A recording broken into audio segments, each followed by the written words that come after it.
Oh, well. Good morning. Thank you so much for joining us again at Coffee and Conversations on this beautiful February morning. Well, depending on where you are, it's certainly a beautiful February morning where I am. Thank you so much for joining. If you've been here before, you know what to do. You know to grab your coffee and get ready to listen in on another great chat. And today is a fantastic guest that I have with me, Jonathan Potts. Jonathan is an actor. He's really a career actor, starting his acting career right out of university. He's been in over 100 films and television shows.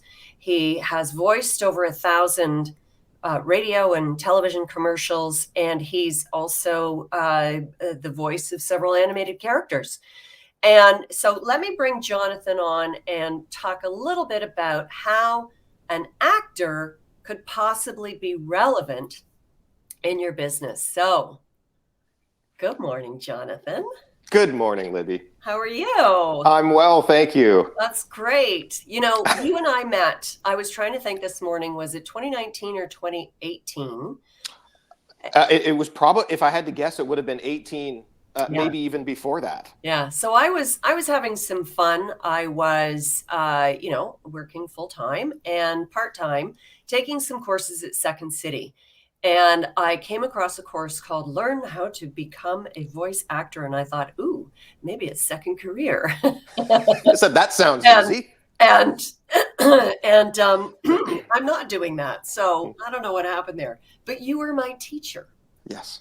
You were my teacher. Yes. What was it, like 6 weeks or 7 weeks? And it was 4 weeks. It was 3 hours a week, once a week for 4 weeks. Yeah. So 12 hours in total. Yeah.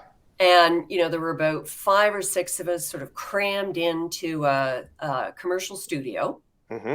And you taught us everything we needed to know about voicing scripts.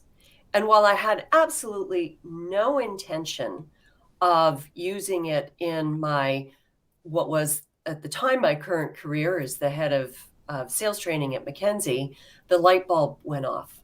Mm-hmm. It went off and I thought, oh my gosh, our sales team could use this. Sure. We need to bring you in. And we did. Yeah. We brought you in to do a little bit of training, obviously pre-COVID. Yeah. And I wanted to have you on this morning because I work a lot with sales teams. I work a lot with small business owners. And salespeople are famous for saying, I don't like scripts. Don't give me a script. And yet, why wouldn't you want to have something that you can say over and over again to make your life easy? You're making hundreds of calls. Why are you making it up every single time? So I wanted to have you on today to talk a little bit about what's that thread between being an actor and you're scripted. Yeah, and you know what? The light bulb went off for me as well because I didn't, and believe me, I was aware of corporate training and motivational speaking and all that sort of stuff, and I never gave that a second thought. Mm-hmm. It wasn't until you approached me and said, you know what, I think you might be able to help me, and I was like, well, I don't know how I can do that. And then when you and I discussed it, I said, well, of course, and this is our favorite thing.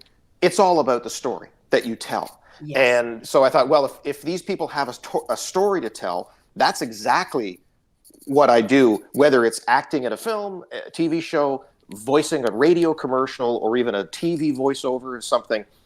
There's always a nugget of a story there that needs to be told. Mm-hmm. And if what I do can make that process clearer, then of course it would help. And once we started working together and I thought about it more, I thought, yeah, it does. It makes absolute sense. Yeah. And it's not the cliche, picture everyone naked, to put yourself at ease, or everyone's in their underwear, and or you pretend you're something. It's not about that. It's much more fine tuning, and it's more about the way you approach stuff. And there are tricks that you can use, but it really is about the way you approach what you're trying to say. Yes. And once you take care of that, once you take care of the story, no matter how simple it is, the message becomes way clearer. Yes. Essentially. And so it's really two things. It's not just the story. And I think that's why most people hate scripts. Most salespeople hate scripts is because they don't tell stories, Mm-hmm. right? My product does this and this and this and this and this. Yes. And they feel very canned and people don't speak the way they write. And so when you say something from a piece of paper, it often doesn't sound right because it's not how you would Of actually course. say it in a conversation. That happens in radio scripts too. People write them and I think, did they say this out loud? Because this doesn't sound normal, right? So yeah, Right. absolutely. Yes. Well, and there's good and there's bad, and we're going to talk about some of that stuff. Yeah. But it's not just the story itself, but it's how you use your voice if you're selling on the phone, how you use your body if you're selling in person to bring that story to life. And I have a client right now who's a very successful realtor, and he looks in the mirror every morning and says, "Go time." Mm-hmm. And as soon as he says that, he's acting. Right. Right? There's a bit of performance in all of what we do. Mm-hmm. I have a recurring role in a show called Ginny in Georgia, which is on Netflix, and I play a school teacher. Now, the interesting thing about playing a school teacher is that I have to act like a person who is acting, because teachers don't really get up in front of a class and be themselves. I mean, there are moments when they're themselves, but they are performing. They're getting a message across. They're reaching out to the kids, and they're trying to get that story told, whether it's a math story or whether it's a history story. So there's always an element of performance in it. Mm-hmm. Yeah. And I think what I tap into, what I try to, is that if you're selling a product, or if you're doing public speaking, or you're working on your thesis, which a client of mine was doing, if you get to the heart of the story, the performance will take care of itself. Yeah. Like if you believe in a product, or even if you don't believe in a product, find a way to make it sound like you do without being fake. It's not about putting on, the fake salesman thing. It's getting down to the truth of what you're trying to say, and then let's bring that alive through acting techniques, and then the rest takes care of itself. It makes your life a lot easier. Interestingly, that's why I found when I was teaching voiceover classes, consistently I found singers were excellent at voiceover. Mm-hmm. Because, of course, when you're singing, you're always telling a story. And they know how to fill the words and the emphasis in the right place and the phrasing so that you're hanging on their word, and then they go in. So they're used to telling a story. And I would say that to them, and they'd be like, "Really? I tell this?" Well, of course you're telling a story. It's a love story. It's about how you're sad about something. Yeah. And that's what it is. Yeah. And I love what you said just a moment ago. It's the truth of what you're talking about. And so if the audience today are salespeople, and maybe some of them want to become actors, and they can certainly talk to you about what that opportunity might look like. But this is telling the truth, and I think that's a huge statement, because a product fact isn't the truth. Mm-hmm. It's what it does. It's the value it brings. It's the problem it solves. Right. But that is the truth. Pardon? Yeah. That is the truth, though. Yeah, exactly. And then the products and, whatever are just sort of like the sideline pieces. Right. But, every single radio script, every single television commercial, well written, poorly written, selling plywood from Lowe's or banking services from RBC, it's all trying to tell a story, and some do it better than others. That's right. Because there has to be, and this is where I think people struggle. Oh, my phone's slipping. This is where people struggle when they're doing their scripts or they're trying to sell, is that if they don't understand the story that they're trying to tell, then it just becomes kind of fake. Then I'm just throwing words out and hoping you believe me, and maybe I'm putting emphasis on the wrong. I'm trying to sound like I'm keen, and it just comes across as being fake. It's no different than when I'm learning lines in a TV show or a movie. Mm-hmm. The first thing I need to understand is, what am I trying to say? Not what are the words. What am I trying to say? This might be, there might be a 2-minute scene where you and I are talking about the weather, and then we're talking about this. But what I'm really trying to say to you is that I love you. I want to work at your company. So, so as long as I keep that in mind, all the lines that are leading up to that sort of inform the way I perform that, because that's what's, they in actor words, they call it the objective of the scene, perhaps.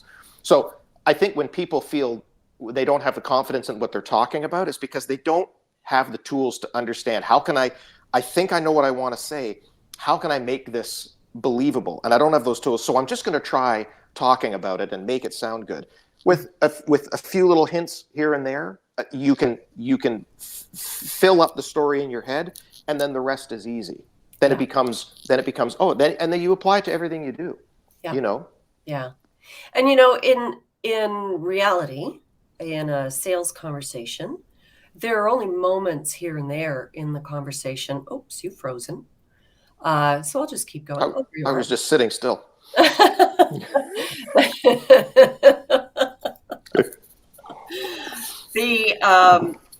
Now what was I saying? Oh, yes. So you're not scripted. When you're scripted for a movie or a television show, everything is scripted. But what we're talking about in sales is the key moments. Yes. You want to be prepared and you want to have a script. Often that's at the very beginning, if you're calling a prospect or whatever that is.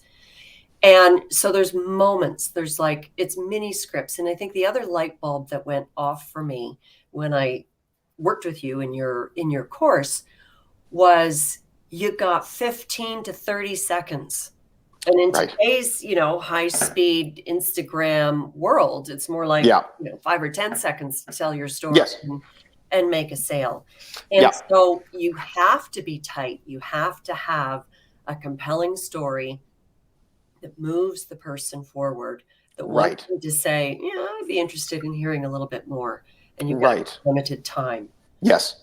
And people, we all know this. If you're listening to someone speak, so you're now the person that's being pitched to, if it's just sort of coming at you and there's nothing, like, you lose interest if you aren't being told a story, essentially. Like, if you're not following, we'd call it following along. Yeah. If you're not following along, then you're not engaged with those people. So how do you take something that is very bland or seems bland, and you've got 15 seconds? How do I bring that to life? How do I grab people?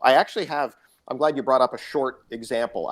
I have a script here that you may remember from the course, because it's short and it's kind of an example of what we're talking about. Now, this is very basic, but this is kind of at the heart of what I'm talking about. So Please don't let it be the miter saw one. No, it's not that. That's too long. This is for Leon's, the furniture store. So let me read you the script as if I was terrified, as if I didn't really understand what I was saying. If I'm just saying, I just want to get this information out to you. This is what would be a classic sort of thing. So it says, it's Leon's first ever red tag sale. Get amazing red tag deals like this Sealy Queen mattress for only $199. Plus, today through Tuesday only, you can take 50 months to pay with no interest. Leon's red tag sale ends Tuesday. Don't miss it. Okay? So that was a 15-second Leon spot. And I used to do a bunch of them for them. Yeah. And they were very tight. Some of the spots were 15 seconds, and quite often the voiceover was maybe 10 because they had other stuff going on. Right. So if we want to take that simple little, and that just sounds like sales, doesn't it? Like straight on, here's the price, here's the time limit, get your ass in there. That's basically it. Yeah. So we have to go, okay, now how do I turn this into a story? Well, what I have to do is bring up what's actually happening and emphasize that. So when I say it's Leon's first ever red tag sale, now without faking it and without being overblown, it's Leon's first ever red tag sale. That's a big deal, right? It's a big deal. Yeah. It's Leon's first ever red tag sale. Get amazing red tag deals. And now, another thing I like to do is, remember I talked about envision everyone in their underwear? Forget that. But envisioning you're actually live in a room with people. And you're talking to them and you're saying, it's Leon's first ever red tag. Get amazing red tag deals. And you point to the bed. Like this Sealy Queen mattress for only $199. Like, that's unbelievably cheap. These are things you add in, right?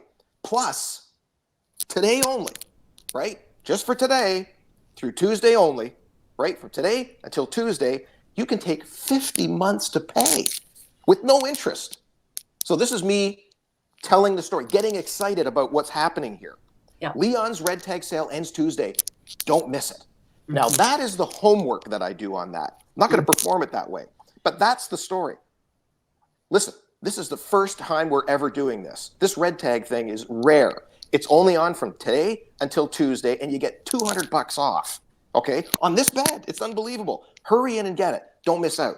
That's the story, which we all have heard a million times. Well, and when we're out there, we've bought a product. When Apple first was, coming out with its laptops and iPhones and all this kind of stuff, we were just as excited talking to our friends about the products that we bought. Absolutely. And so it's Absolutely. really no different. It's really we understand what's exciting about it, but we have to, and you have to say to yourself when you're reading either this spot or whether it's your thesis or whether it's you're doing a presentation in front of 500 people about mechanical engineering, you have to remind yourself that you find this stuff cool.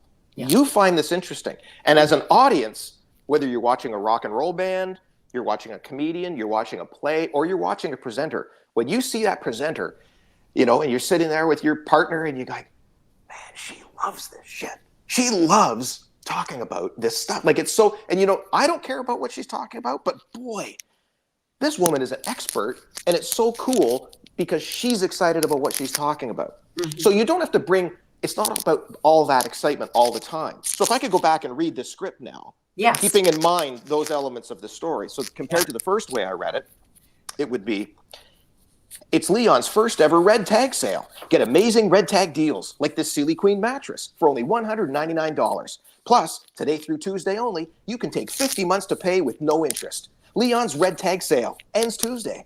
Don't miss it. Excitement. Yes. It's important to me. I want to tell you about this. So we have to find find what's actually happening. Mm-hmm. And that could be, listen, when you mix these two compounds together, when you mix, cement and water with stone, you get concrete or whatever the combination is. You're like, isn't that cool? And I had to do that with this thesis student that was a client of mine. She practiced. She had to do her verbal presentation. Mm-hmm. And a colleague listened to her and she said, okay, like the info is good, but we got to work on your presentation. Because so I spent a couple of hours with her. And we broke it down, what she was saying, and I had to remind her that you find this stuff cool. So you've got to get excited about it. So it's not like a Leon's, in some ways, is a bad example because Leon's is, it's a really hyper. But just talking about something that's interesting, like what we're talking about right now is interesting to me. People might be thinking, voiceover work, who gives a shit about that? But to me, it's important. So I can break down the elements of that. And, you pretend you're this person, you're speaking to a large room.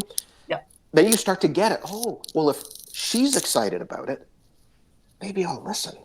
And then she starts to tell the story about how the chemical compounds work together. And then that happens and that reaction happens. You go, oh, that's cool. I didn't know that. And this is not just relevant to sales calls and sales conversations. You've already touched on it. This is presentation skills. And you and I talked when we were preparing for this, you and I talked about an exercise that both of us have done with folks around how do you get people to really use their voice. So part of the exercise is having a good story. Yep. As simple as the Leon's example is, and by the way, if you're listening to the replay, Leon's does not have these particular things on sale at the moment. Yeah. So they're out of business. I don't know. Yeah, they're not. So don't go there. $200. Woo! Who wants a mattress? How many years ago was that commercial? Oh yeah, I don't know. But it's also how do you practice with your voice to bring it to life. Yes. And I loved it when you said it because I'm working with a couple of clients right now and, I've done it. I've held my little great nephew and been talking about, I don't know, some story of somebody who was really bugging me, but I'm talking to the baby and I'm saying, and you won't believe what she said next. And and the baby's cooing up at me. They have no idea what I'm saying, but I'm practicing my voice. So you tell us what the exercise is, because I just love it. Oh, well, I'm not sure if I remember specifically what I was talking about, but were you talking about, like projection and through the microphone and all that kind of It stuff? Was it it? was it was talking as if you're talking to a toddler. Oh, that stuff. Yes. Yes. That is a part of the process of when you have something, you're making a presentation Yeah. and you want the story to be clear. So Yeah. now you understand what you're trying to say. Yeah. The first thing you do, let me go back a bit. Acting homework is much the same, where we say you don't want to, but you don't want to show your homework. So the homework is you and I are in a scene together. I'm having a scene with another actor, and that actor says something to me. I hear it. I think about what he said, and now I respond with my response. He says something, listens to it. So there's a back and forth that happens that you can do very slowly, so that you understand what those beats are, what we call them, moments are. Where you say something to me that might be offensive, you say, "Oh, Jonathan, you're looking really unhealthy today," and I go, "Oh, wait a minute, that wasn't very nice." Really? But in real life, you say, "You're looking really unhealthy today," and I go, "Oh, yeah, okay." Anyway, right? So you speed it up in real life, and you don't show that homework. So Right. part of the process of making a story clear, and this is just this is a tool, a trick. Is imagine when you're telling your story, you're telling it to school-age children, kids that are 5 and 6 years old. So the way like you were talking to your great nephew, you speak down to them. You talk like, okay, let me make this really clear. When we put this element together with this element, you know what happens? This happens. So it becomes this overacted, essentially. Yes. Yeah. That's not what you want to do when you're giving your presentation. But once you do that exercise, when you overact your presentation, you really ham it up. Am I making myself clear?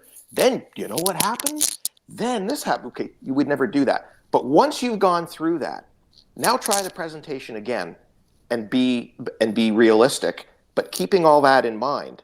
All of a sudden you've switched gears, and now you're saying, then you know what happens? This happens. It's pretty interesting. Let me show you why.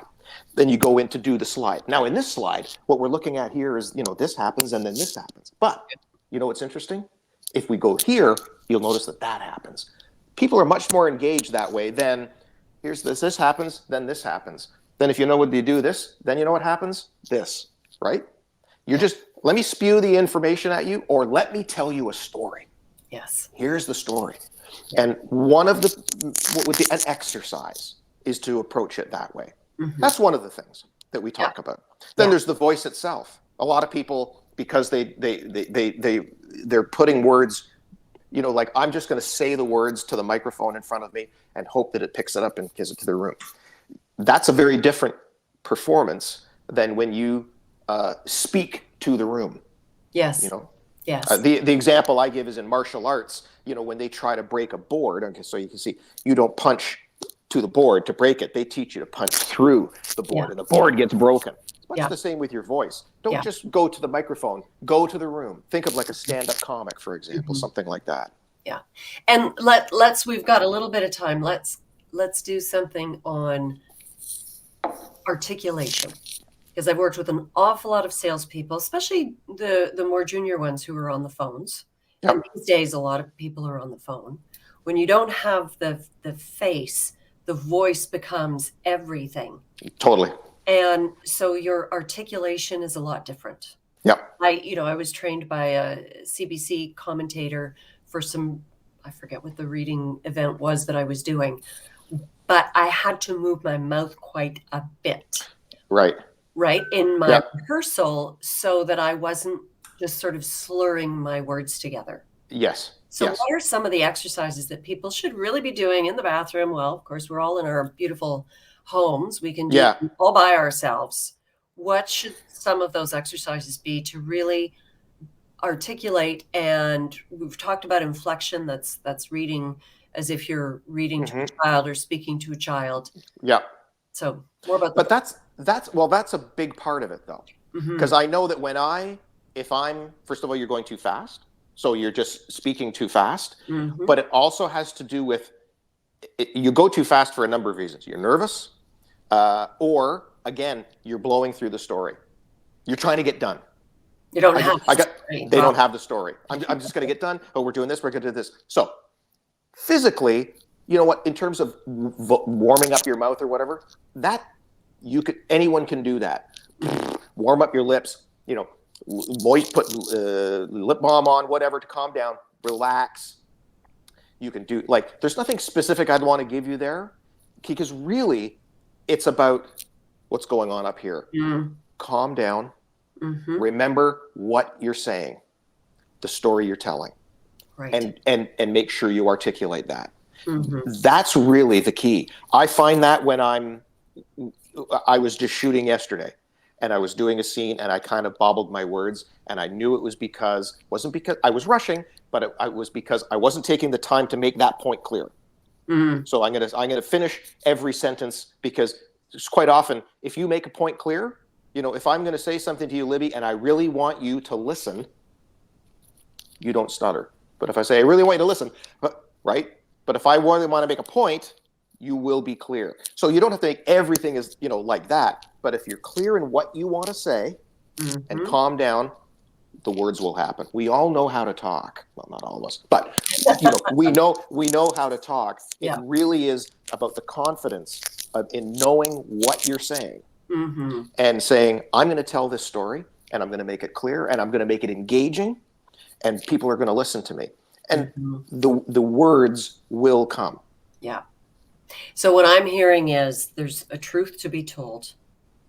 There's a calmness and a mindset that you need to have. Yep. And if you are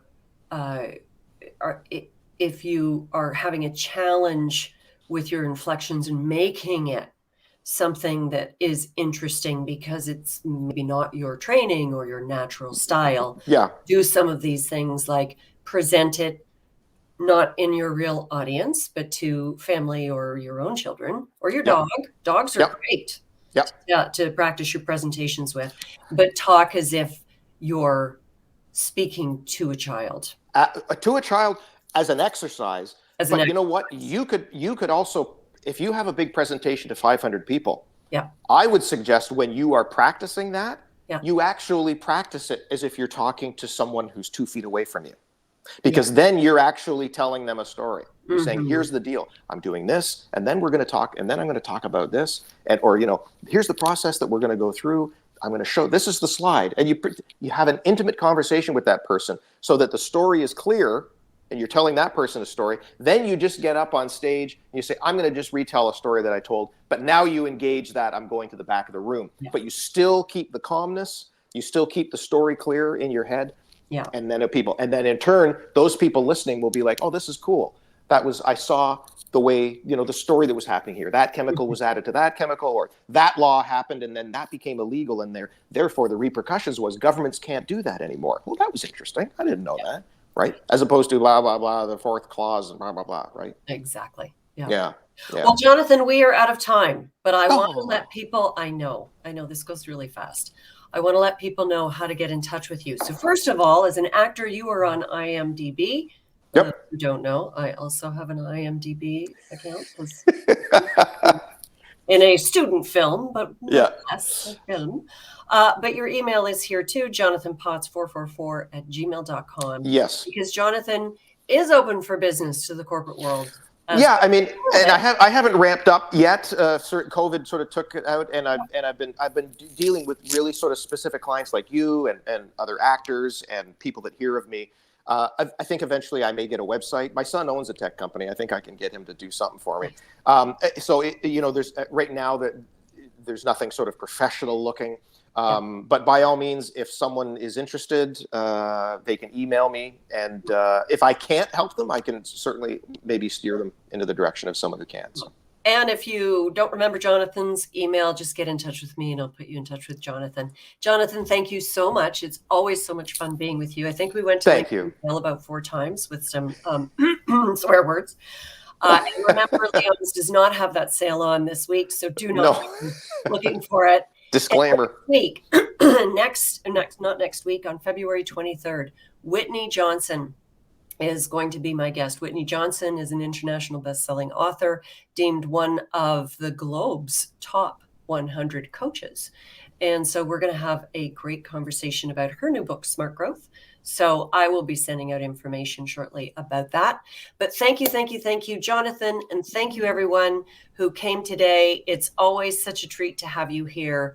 And we will see you again. Thanks, Libby. Bye-bye. Bye-bye.